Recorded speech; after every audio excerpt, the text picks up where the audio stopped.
Subscribe करें और साथ मौजूद बेल आइकन को दबाइए ताकि आपको मिल सके हमारी वीडियो और दुआएं सबसे पहले। कौमी टीम के कप्तान सरफराज अहमद ने कहा है कि जो हो गया तो हो गया। अब मैं कौम से दरख्वास्त करता हूं कि वो हमारे लिए दुआ करे और हम वर्ल्ड कप में अपनी सलाहियतों से बढ़कर कारकर्दगी दिखाने की कोशिश करेंगे। उन्होंने कहा कि हम फिटनेस टेस्ट के बाद सिलेक्शन कमेटी के साथ बैठेंगे तो 2 से 3 खिलाड़ियों का इंतखाब करेंगे, जिसके बाद हमारा स्क्वाड मुकम्मल होगा। इनका कहना था कि हेड कोच मिकी आर्थर के साथ बहुत अच्छा ताल्लुक है, जिन्होंने मुझे कहा है कि टीम पर तवज्जो दो, बाकी सब मैं देख लूंगा। मिकी आर्थर फ्रंट पर आते हैं और तमाम बैरूनी दबाव बर्दाश्त करते हैं ताकि टीम और कप्तान अपने काम पर ध्यान दे और मैं ग्राउंड के अंदर मामलात को देखता हूं। एक सवाल के जवाब में उन्होंने कहा कि कौमी टीम की क़यादत आसान नहीं है, बिलखुसूस एशियन टीमों की कप्तानी बिल्कुल भी आसान नहीं होती, क्योंकि नॉन एशियन टीमों में वो कप्तान और फिर टीम का इंतखाब करते हैं और खराब कारकर्दगी के बावजूद भी इसमें 1 से 2 साल तक तब्दीली नहीं आती। लेकिन एशियन टीम के कप्तान होने के नाते 1 या 2 मैच हारने पर ही आपके लिए मिसाइल खड़े हो जाते हैं।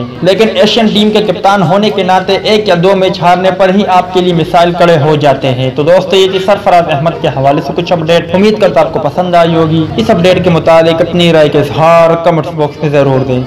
दोस्तों, उम्मीद करता हूँ आपको वीडियो पसंद आई होगी, तो लाइक करें, शेयर करें, सब्सक्राइब करें अब्दुल्ला स्पोर्ट अपडेट को और साथ मौजूद बेल आइकन को दबाइए। मेरी दुआ है कि मेरी, आपकी और हम सब की हर जायज मुराद पूरी हो। मेरी न्यू वीडियो आने तक आपका, हमारा, हम सब का अल्लाह ही हाफिज और निगहबान हो। इस आमीन। वीडियो देखने का शुक्रिया। अल्लाह।